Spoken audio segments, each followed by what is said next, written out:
I'm so mad about Billy Bowling Hands, that smug bastard. Okay, so when I was in high school, I was in a bowling league, right? And I was the best bowler. I mean, I was a god of bowling. I was bowling nothing but strikes. All the girls were going goo goo gaga over me. It was awesome. But then, here comes Billy Bowling Hands. See, he lost both his hands in a train accident when he was younger and got them replaced with bowling balls. Now, at first, I thought, well, that's stupid. I mean, how is he gonna, like, eat and drive and stuff? But no, it turns out that actually made him extremely good at bowling, because all he had to do was throw his body down the lane and ride his bowling ball hands into the pins. So I was thinking, that can't be legal. He can't be allowed to do that. So then I look it up into the rule book, and yes, you can do that as long as your hands are bowling balls. So then he becomes the best bowler in the school. He's winning tournament after tournament, trophy after trophy. He's bowling strike after strike. All the girls are leaving me and they're going to him because he's also jacked, because bowling balls are really heavy. They're like 25 pounds each. So I just decided to quit bowling because I can't compete with Billy Bowling Hands. So then I decided to take up boxing. You know, that seems pretty manly. I can do that.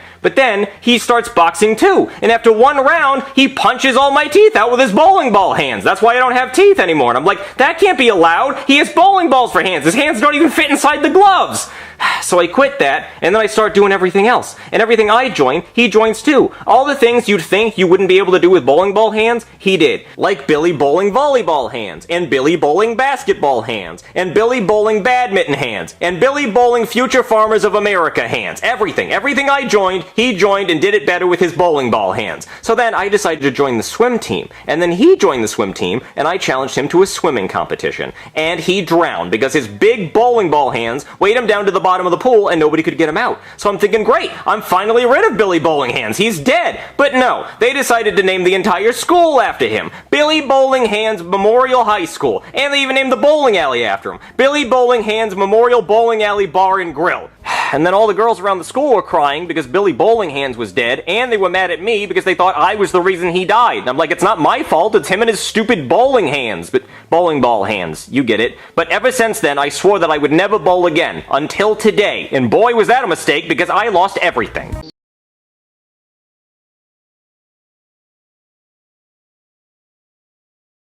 Oh, but you're gonna start asking questions about who did it, and I just want to eliminate myself as a suspect, because I did punch a kid in the face today, but it wasn't him. Well, why'd you punch a kid in the face? Oh, he had it coming, believe me.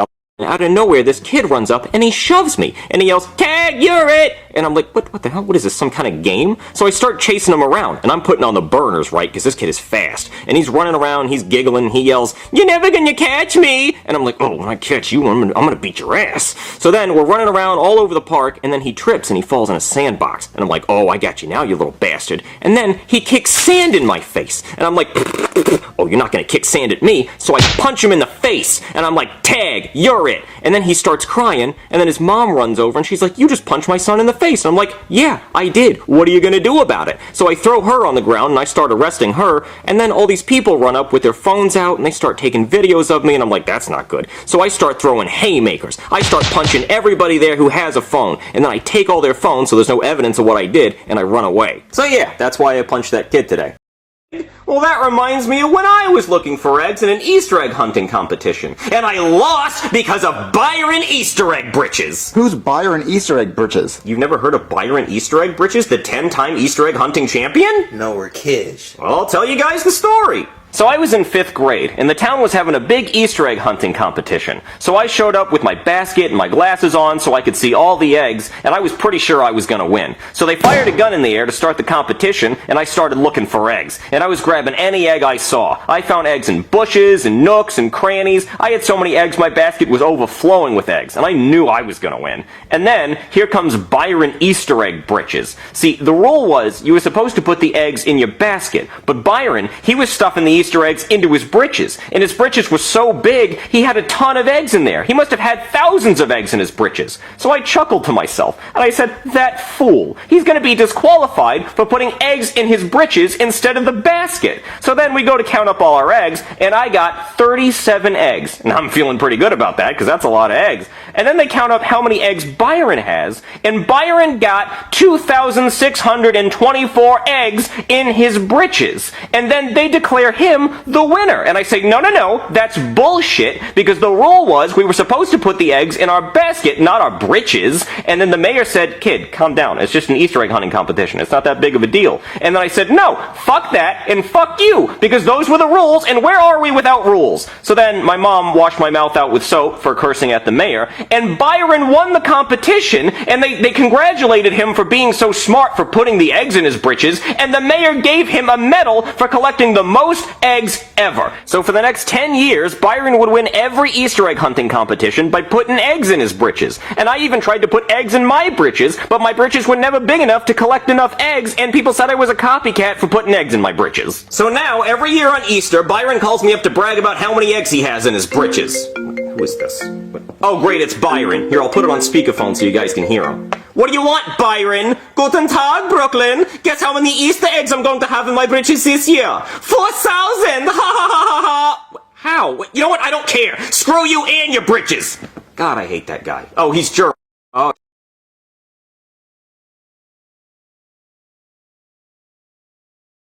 Well, I was in PE class playing this game called kickball. Now, I'd never really heard of kickball, and I didn't understand the rules, but I thought I could probably figure it out. So they rolled this big red ball to me, and I thought that was some kind of obstacle. So I jumped over it, and then I ran up and I kicked the guy in the mound right in the balls. And the ball crunch was so satisfying. He squealed like a little girl. And then after that, I was just addicted to kicking balls. I ran around all the bases kicking everybody in the balls. Everybody on the playground was just laying on the ground holding their balls. And I thought I was the kickball champion because everybody was calling me Ball Buster Brooklyn. Until the PE teacher ran up and told me to go to the principal's office for kicking people in the balls. So I kicked him in the balls, and then I went to the principal's office, and the principal told me that I was suspended for kicking people in the balls. So I kicked him in the balls too. And then they called the cops, and as you can imagine, I kicked them in the balls, and they were not happy about that at all. So they sent me to jail, you know, they took my mugshot, I kicked the photographer in the balls, and then they sent me to my cell, and I kicked my cellmate in the balls. So then they sent me to the electric chair, and I kicked the executioner in the balls. And then after that, they didn't know what to do. So they called my parents, and my parents came and got me, and my dad said I was grounded for kicking people in the balls, and that might teach me a lesson. So I kicked him in the balls. And then they sent me to a therapist to figure out why I was kicking people in the balls so much. And my therapist said it had something to do with unresolved feelings about my mother, so I kicked him in the balls. And then they sent me to a mental institution, and they put me in a straitjacket. But my legs were still free, so I kept kicking people in the balls. And then they put me in straight pants so I couldn't kick anybody in the balls. And then my parents and the teachers and the doctors and the cops and Bill Clinton, who was president at the time, they all got together and were trying to figure out what to do about me because I was a serial ball kicker. And then they decided that they needed to amputate my legs because I just could not be trusted with legs anymore. So they amputated my legs, and I haven't kicked anyone in the balls ever since. But if I had my legs back, I'd kick you in the balls, I'd kick you in the balls, I'd somehow surgically give you balls and then kick you in the balls. No ball would go left unkicked. I don't know how you have legs and you're not just kicking balls all day. Because it's wrong? Well, you're a better man than me. Anyway, I think your son's voice...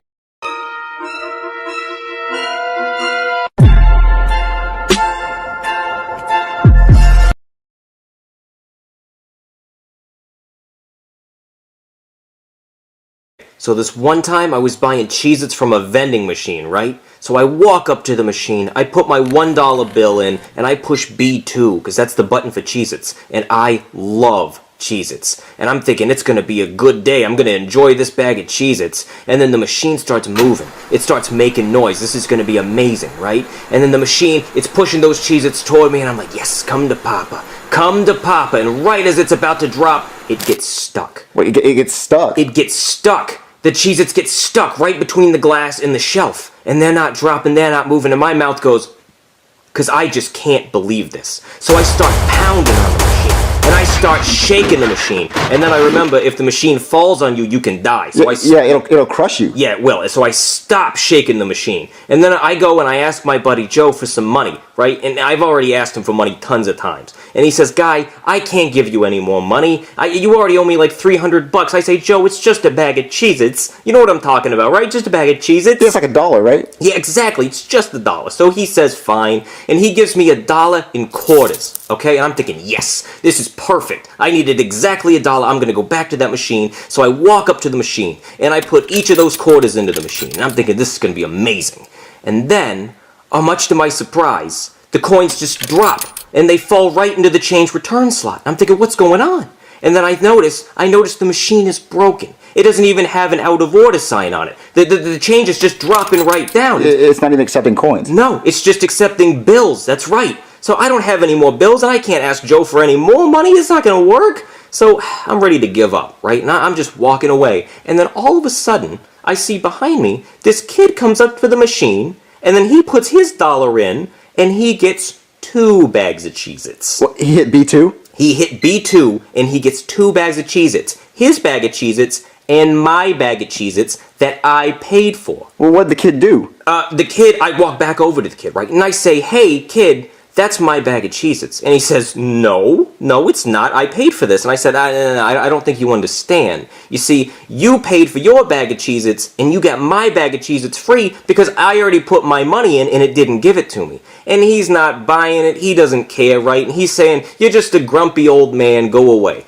So I lose my temper a little bit, and I start putting my hands on the kid. You know, I think you understand where I'm coming from, right? I'm just like, I'm grabbing the kid, and I'm strangling him just a little bit, to be honest. And then his mom comes around the corner, and she sees this, right? And she freaks out. She thinks I'm just some crazy cop abusing my power.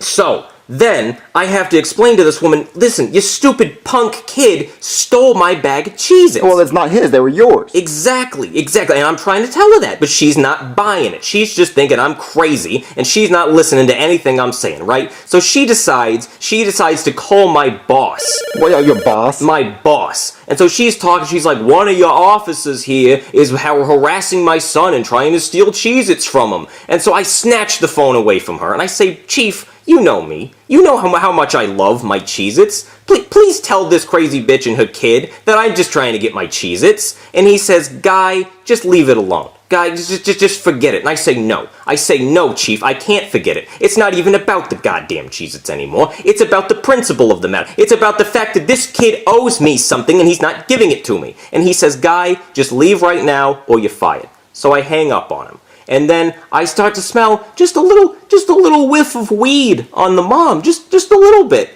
And then I start arresting the mom. And so then the kid goes into foster care, and guess who gets 2 bags of Cheez-Its? Who? Me. I get 2 bags of Cheez-Its. 2 delicious bags of Cheez-Its. And what? It's delicious, right? So I go back to my car, and I go back in, and I sit in there, and I turn on some Bon Jovi, and I'm singing while I'm eating the Cheez-Its. I'm singing, oh, we're halfway there, nom, nom, nom, nom, nom, no, living on a prayer. I'm chugging these Cheez-Its, right? I'm just downing them, I'm pouring them right down my throat, just, like a dinosaur. I'm getting crumbs in my mustache and the seat, and I don't even care. And then, in under a minute, I've eaten the entire bag of Cheez-Its. The entire bag? The entire bag. And I start getting sad. And then I remember, I don't have to be sad. You know why? Why? Because I got another bag of Cheez-Its. So I squeeze it. I squeeze it as hard as I can until that bag pops open. And then I just pour them right down my mouth. I just start chugging those cheesy chips. And it's delicious. And I'm loving it. And to this day, that was the best bag of Cheez-Its I have ever had. And I always keep an extra $1 on me, just in case. So yeah, that's the scariest story I know. And I know what you're thinking. I mean, how is a story about Cheez-Its scary? But, you know, you never know what life's gonna give you. One minute you get no bags of Cheez-Its, next minute you get 2 bags of Cheez-Its, you're in foster care, and your mom's in jail. You just never know. So much pain, please help! Hey, if I'm gonna listen to your story, you have to listen to mine. So I got stung by a jellyfish last summer. Yeah, I remember it just like it was this summer, but it was last summer.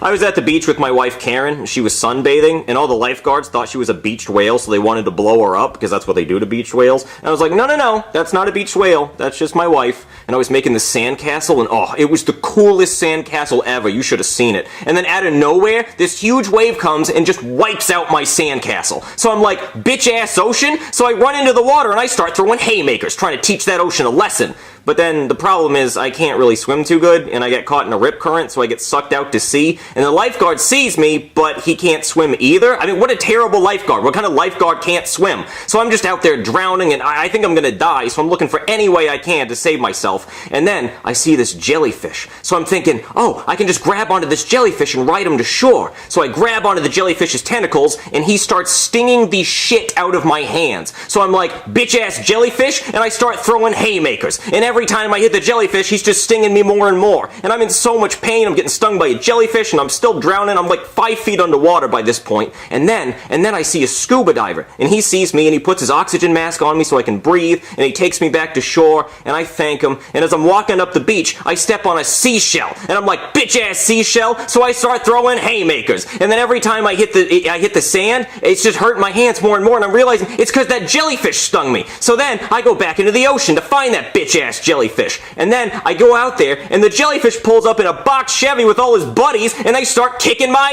ass. And they're stinging me all over the place, and one of them gave me a wet willy sting right in the ear. That hurt like hell. So then I get stung up, and it's just a whole big problem. And then finally I'm done at the beach, and my wife won't even take me to McDonald's afterwards. So yeah, that's why I don't go to the beach anymore.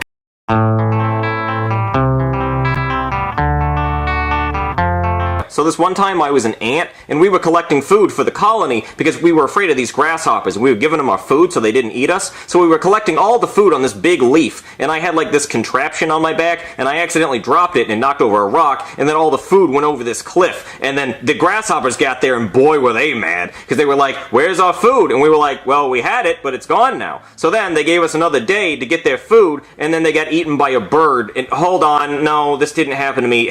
This is the plot of A Bug's Life. See, I'm doing that thing I do sometimes where I get my life confused with movies I've seen. I'm sorry, I remember what happened now. Yeah, so me and my wife, right, we were old, and we were living in our dream home, and it was beautiful, but then she died, and it was very, very sad, and I wanted to see this waterfall for some reason, so I tied a bunch of balloons to the roof of my house, because I wanted to bring my house with me, and then there was this Boy Scout in the house, and then there was a talking dog. Wait, no, damn it, this is the movie Up. I'm describing the movie Up. That didn't happen to me either. I'm sorry, hold on, I got it now, I remember. So, I was a little kid, and I was laying in bed, and I was afraid of the dark, right? And then all of a sudden my closet opens, and this big fuzzy monster named Sully comes out, and I call him Kitty, because I'm just a little kid, and I think he's a kitty. And then him and his friend Mike Wazowski help hide me on the scare floor from this creepy salamander guy named Randall, because he did not like me. He was trying to suck my screams out, because, you know, screams is what powered their world. And, wait, damn it, no, this is the plot of Monsters, Inc. I'm sorry, I got it. So I was in college, and I was trying to become the top scare... Damn, this is Monsters, Inc. University. I'm sorry. I got it. I have to pee. That's what it is. I'm very distracted. Hold on, let me pee, and I'll be right back. Alright, I'm back from the bathroom, I peed, I remember what happened now, I got the story. Okay, so I was a race car driver, right? And I came into a three-way tie with these two other racers, and then we decided that we're gonna have a tiebreaker race in California. So then on the way there, my truck falls asleep, and then I wake up in the middle of the desert, and then I meet Larry the cable guy as a tow truck. No, hey, if I'm gonna listen to your story, you have to listen to mine. I'm sorry, I got it. If I'm gonna listen to your story, you have to listen to mine. Are you tired of honesty? Sick of straight answers? Want to throw your money away faster than a gambler in Atlantic City? Then boy, do we got the man for you. Introducing Tony Bum Pizza. The only YouTuber who can tell you he's homeless and a mob boss in the same breath. Cry about rent one night and brag about being untouchable the next. Survive poison pizza from the Iceman, while somehow still losing to a Motel 6 manager. Act now and you'll get the Leon Dog Bark soundtrack. Every time you donate, hear Leon cough like he's begging for royalties. The Motel Curtain backdrop, TM, adds that authentic hobo chic atmosphere to any live stream. Tony's 3-in-1 Lies package. Part gangster, part veteran, part bum, 100% baloney. But wait, there's more. If you call now, Tony will throw in a fake Kuklinski pizza slice, comes pre-poisoned with oregano. A sob story about the dog's surgery that never happens. And his signature phrase, "Send me money or I'll disappear." Warning. Side effects include uncontrollable laughter, regret for every dollar spent, and realizing you just got grifted by a guy who can't even pay for Wi-Fi. Tony Bum Pizza. Because why donate to charity when you can sponsor a clown? If you give Tony Pizza a YouTube channel, he's going to want a donation button to go with it. When you give him the button, he'll cry about rent and say his landlord's a rat. When he cries about rent, he'll beg for super chats. When he begs for super chats, he'll tell you he's untouchable. When he says he's untouchable, he'll pick a fight with another YouTuber in the chat. When he picks a fight, he'll need to tell another fake mob story. When he tells a fake mob story, he'll need to name drop 10 real gangsters who never heard of him. When he name drops, he'll need a cigarette. When he smokes that cigarette, he'll say he's retired from the life. When he says he's retired, he'll brag about how many bosses he knew. When he brags, he'll forget the lies he told yesterday. When he forgets, he'll have to start another live stream. And chances are,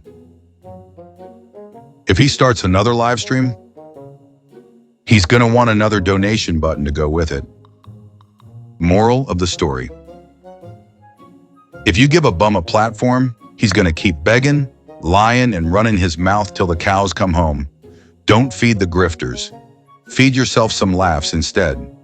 Remember, respect is earned, not streamed for gas money.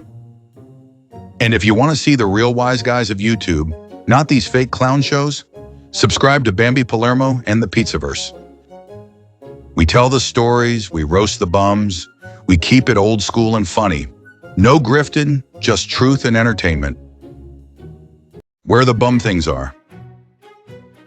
Tony Pizza was making trouble one night, crying about rent, screaming he's untouchable, swinging a screwdriver like a magic scepter. His chat said, "You bum, you fake wise guy." And Tony hollered back, "I'll tell you stories you ain't never heard." So they shut off his Wi-Fi.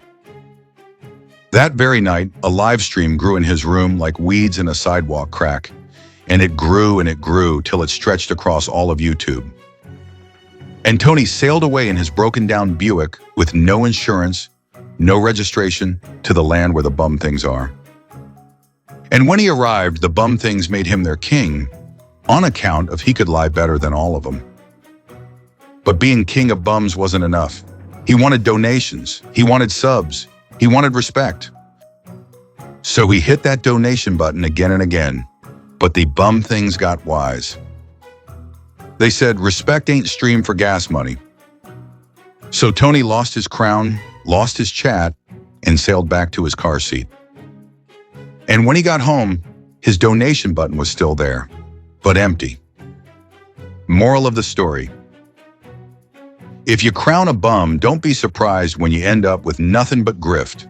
Respect's earned, not begged, not lied about, and sure as hell not streamed out of a Buick. I'm in pretty good shape. I think at 56 years old, I think I can handle this motherfucker. You know what I mean? Like, I can get in there. You know what I mean? I don't think that I'm gonna have a fucking problem, throwing down with a fucking scumbag that thinks he's gonna fucking bully me at 56 fucking years old. Alright? I can flex too, motherfucker. I can flex too. Yeah? You think you're fast? I can do the Tony action thing too. You know what I'm saying? I can take my shirt off. Right? That's me without working out. That's me. Natural. Natural, motherfucker. All natural, no steroids. All natural. Alright? That's me. You want to fucking throw it out? I still got the 6. The Given Tree. There once was a tree. And this tree, she loved Tony Pizza. Now Tony, he wasn't no innocent kid with a ball.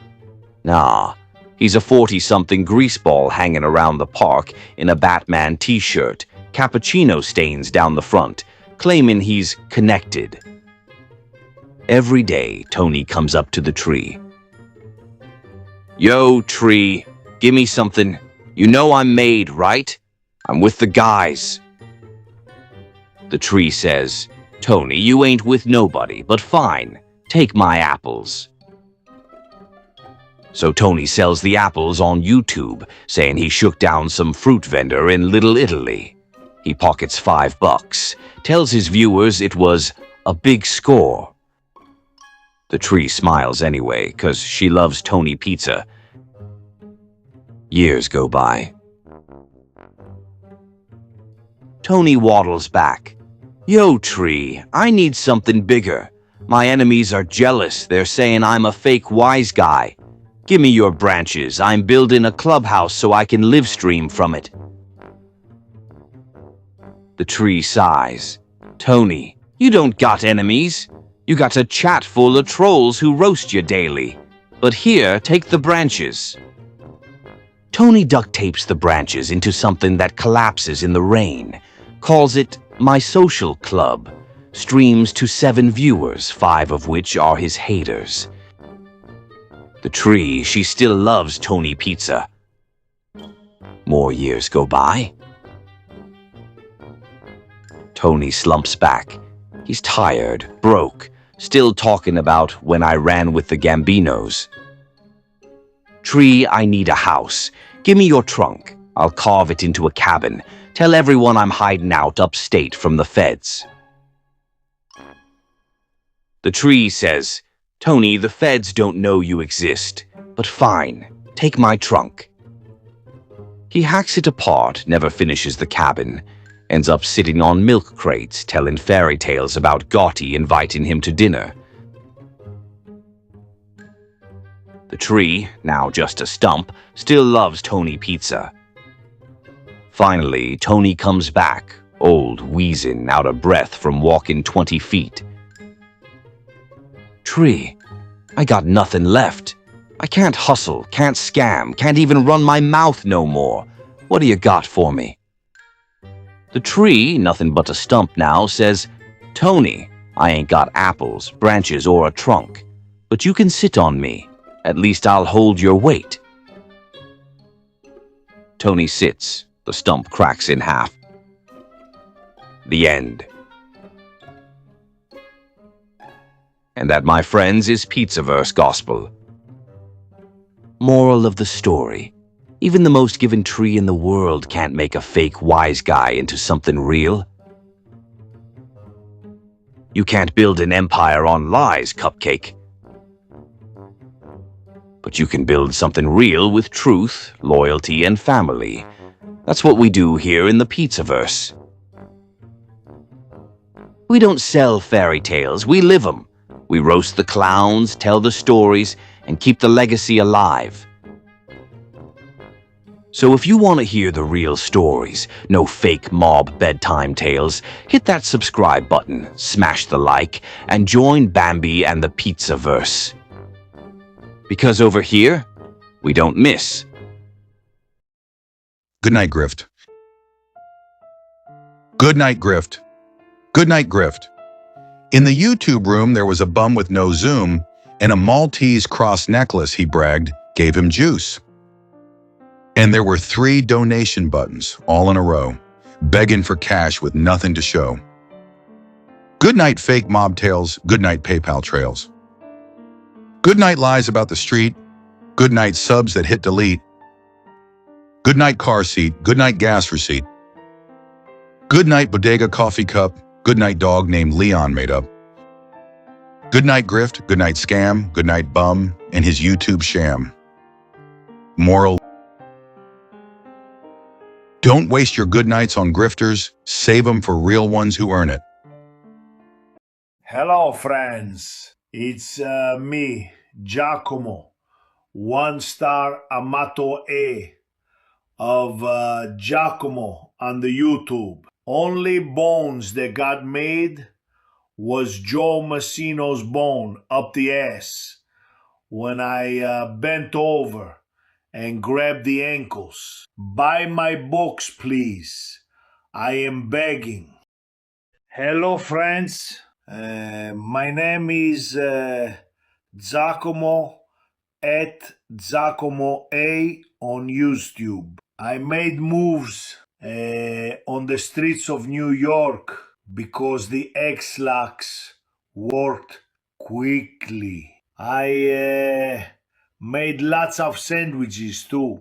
I was Sal Vitale's and Joe Massino's private sandwich maker. After they finished with me, I made ham sandwiches, light on the mustard. I was so good at making the sandwich, they acted like I didn't exist in the life. I want to thank Frank and Brett for helping me with my subscribers, because without them, I would still be at 1 sub. That is subscribers, not sandwich sub, which I am very good at making, like bones I make in streets of New York.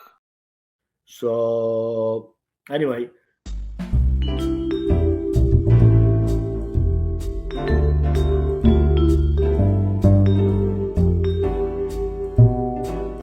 So you put any lotion and then because without any lotion on the steak, put up your ass, you're gonna damage your ass. So anyway, let's see who's there. We got a lot of guys there, which I'm very happy about that. I don't know. So okay, so let's see what I make fun of that he's slow. Make fun of that he's slow. Make fun of that he's slow. Make fun of that he's slow. Make fun. So anyway, make fun of that he's slow. Make fun of that he's slow. Let's see who's there. We got a lot of guys there. So anyway, make fun of that he's slow. Make fun of that he's slow. Make fun of that he's slow. Make fun of that he's slow. Make fun of that he's.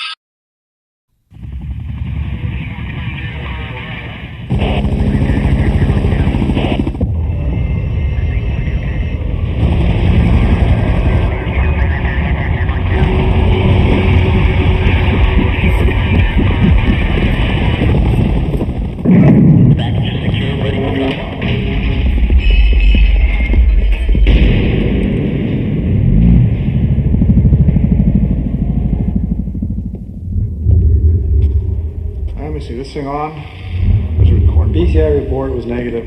Yeah, clean living and a healthy respect for the law. We rolling or what? Yeah, I think we're rolling now. We got prints. Blood samples.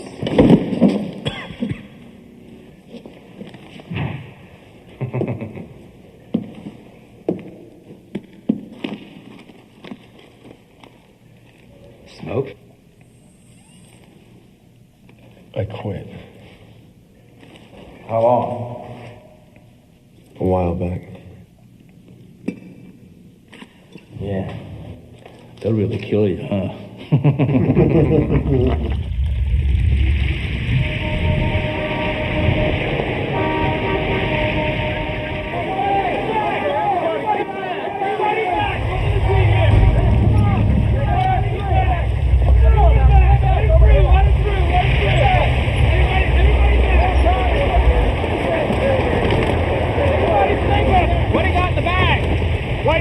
Mid-20s, a couple stab wounds, Tastic bleeding, probable coronary failure. What do you got in that stuff?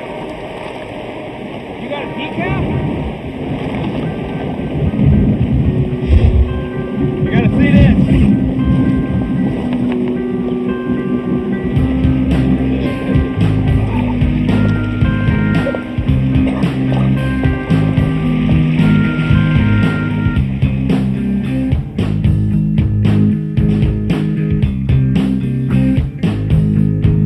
Do you feel the way you hate? Do you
What that means is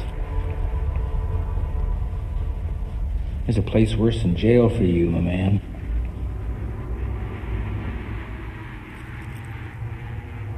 I'll take that smoke now.